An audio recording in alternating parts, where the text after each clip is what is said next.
My name is Mary, 40-year-old housewife. My husband, Tom, is 35 years old and married for 5 years now.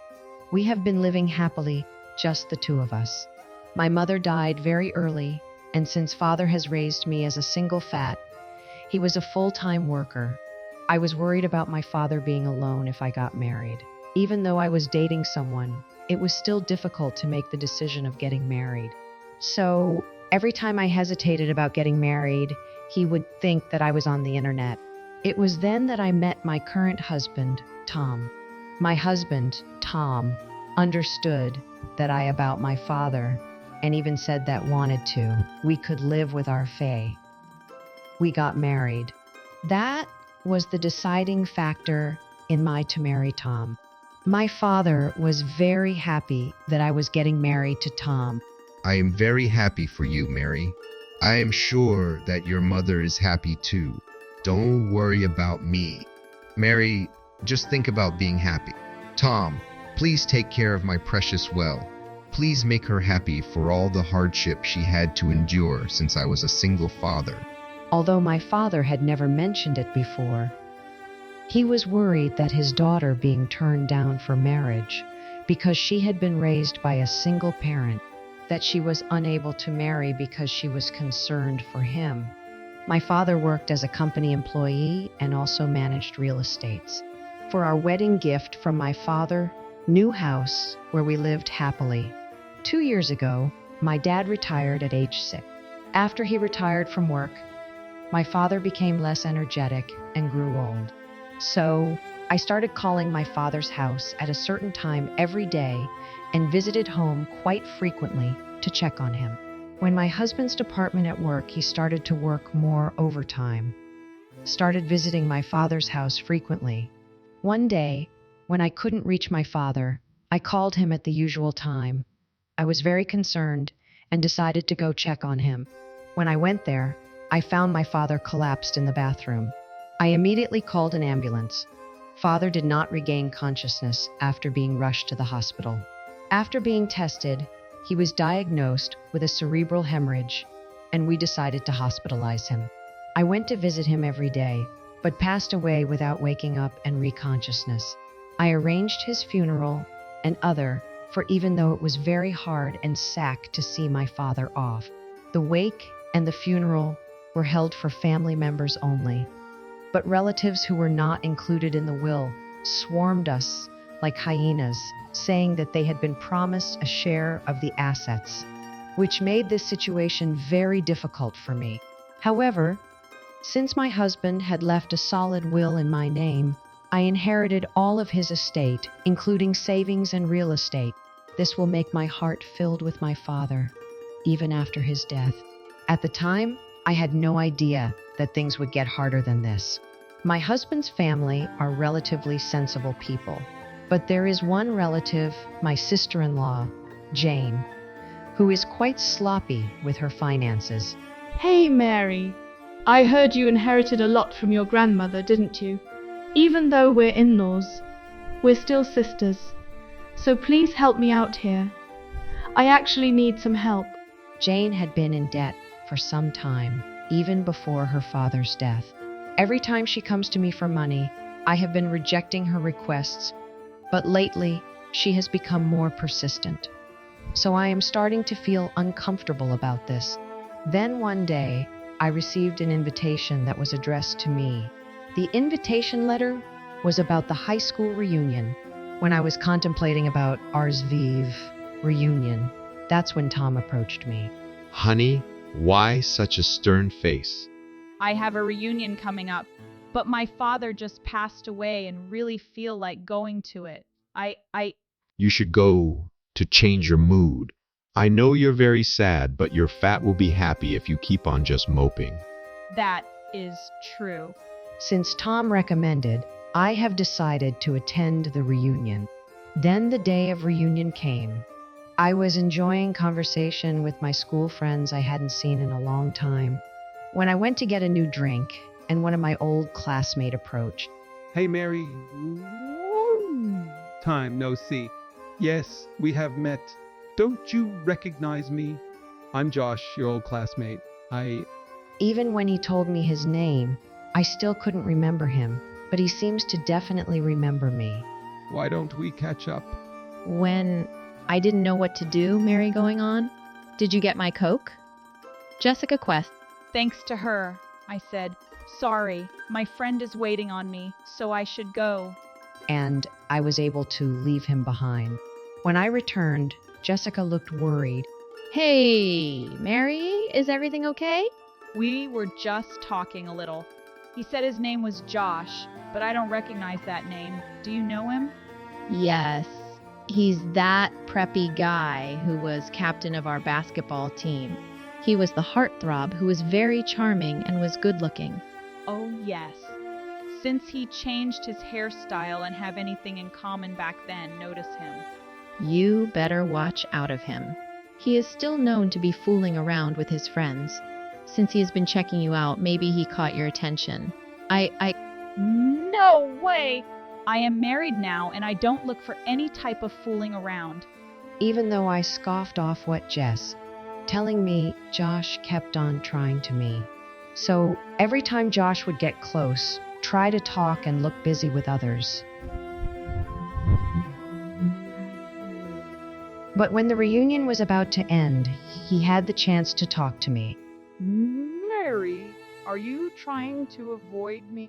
If you are, I am hurt. Or are you trying to play hard to G me? Oh, please. I'm not trying to play hard to get. You shouldn't be mad. I'm just playing with you. What are you talking about? I am happily married. There are plenty of people who still have fun, even if they are married. You know what?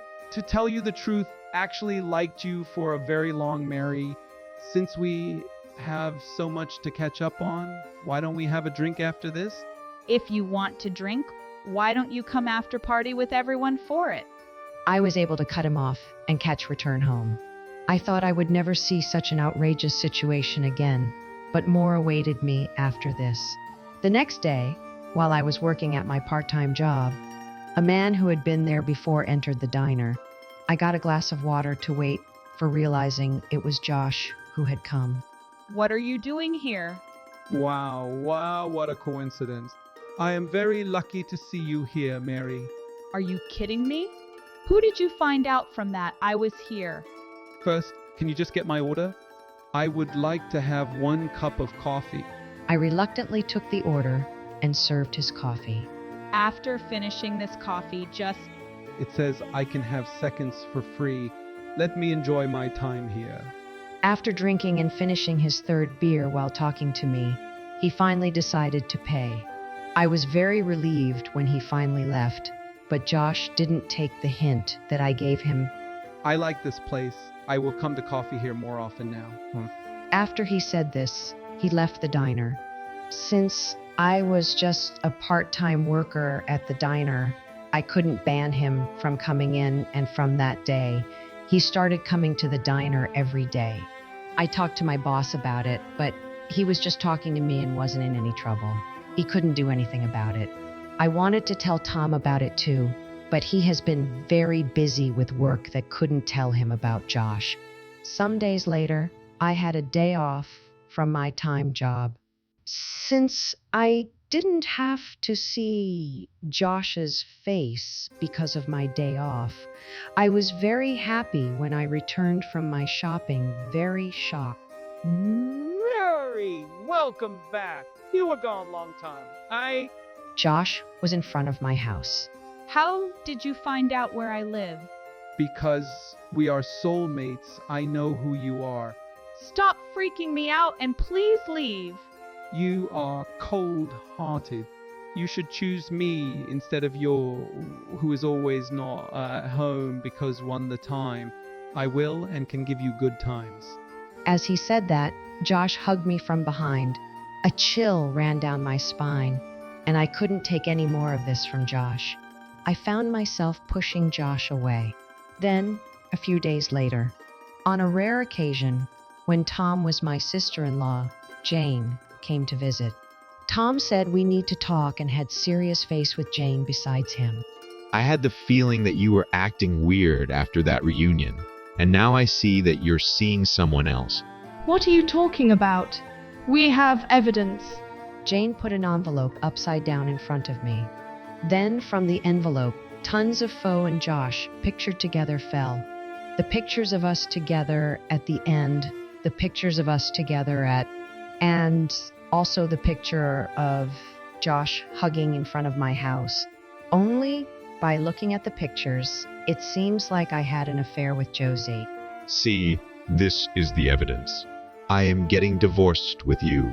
Pay the alimony of $50,000, Alador.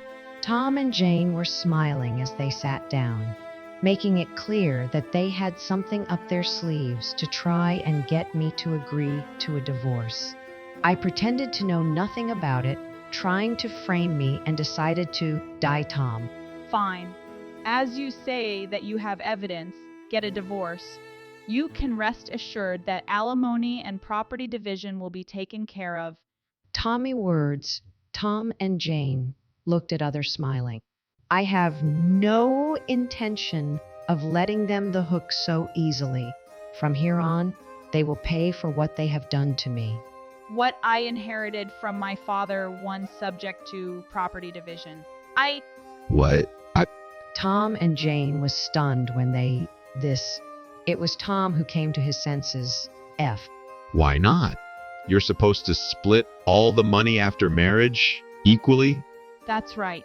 If it's the money earned through work during the marriage, we should split it equally because we cooperated. But the property I inherited from my parents wasn't acquired through the cooperation of you, was it? The property I inherited is called estate, which is not the subject of it equally. Didn't you know? That's too bad since you were only my inheritance. What? Do you want to know why I know this? Josh, who is in all of these photos, everything. The day Josh came to my house, I called the police on him. He was warned by the police, and after very next day, he got scared, and he told me. I am very sorry. Jane, my coworker, asked me to forward this to you. Josh got down on his knees to apologize, started to talk about everything he had done wrong. To my surprise, Jane was the one who had asked Josh to do so. When Jane heard about the reunion from her, she asked Josh, "Hey Josh, are you going to the same reunion as Mary is attending? If so, could you set a honey trap on me? If my brother can get a divorce from his wife, then Tom will get property division as long as everything goes well. You're helping us out."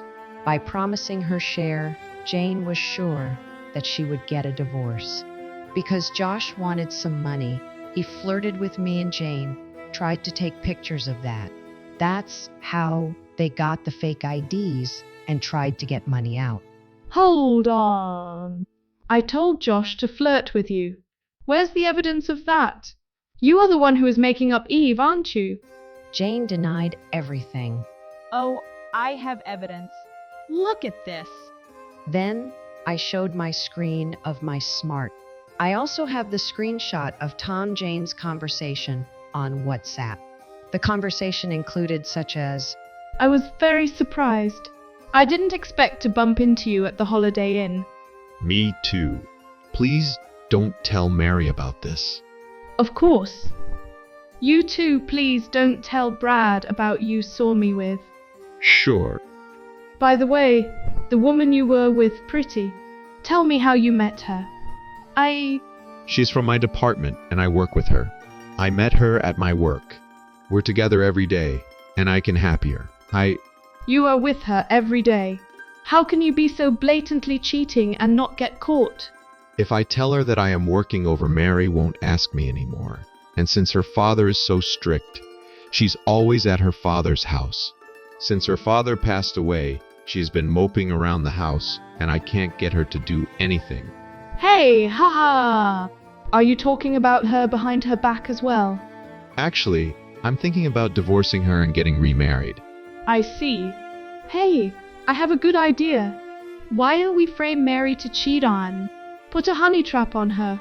Even if Mary doesn't actually cheat, we can make it look like she's cheating in the photos, and then it's all ours. Let's get both alimony and the dive property. When Tom and Jane saw the screenshot conversation, they panicked. Why do you have that? Tom, who's the other woman? Jane, you are engaged to Brad but is seeing someone else. Just because you both are cheating, think I would also cheat? Give me your phone. Delete it at once. Tom tried to take the phone away from Ava. Oops, there was an error processing your request. My hand slipped. No way. My father? Oh my God, hurry up! Hurry up and cancel the photos shoot to him. They were both rushing to get the car to the father-in-law, but they couldn't do so. My father-in-law read what I had sent. When Tom and Jane found out that I accidentally sent the screenshots to their father, they turned pale. Then, right after that, my father called me on my phone. Tom! It's your fault, so you should pick phone. No way, Jane. You're the one with this plan, so you should take the responsibility and pick up the phone. Tom and Jane was pushing the phone between them. In the end, Jane said, "You should do something about it," and returned my phone to me. I picked up the phone and explained everything to Ben. That evening, a family meeting was at Ben's house. Of course, Tom and Jane was scolded and punished by their parents. Both of you cheated and tried to blame your wife for cheating when she didn't. Believe this. I am very embarrassed by you two. We owe Mary's father a debt of gratitude for all the help he gave us. How dare you repay that favor by doing such horrible things? My mother-in-law, who is usually very critical of us, was looking at her children like they were pieces of filth, and Ben was just angry with them. In fact, my father and I have had a long business relationship, and he has always helped Ben when he was in trouble. Ben turned to me and bowed deeply. Mary, I apologize for my children for causing you such trouble.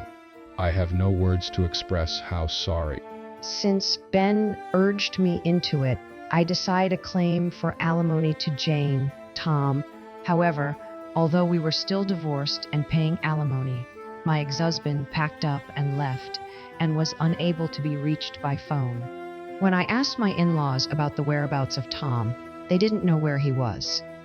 So I hired an investigator to find him. Then it turned out that Tom had been having an affair with his coworker's wife. I was just stunned.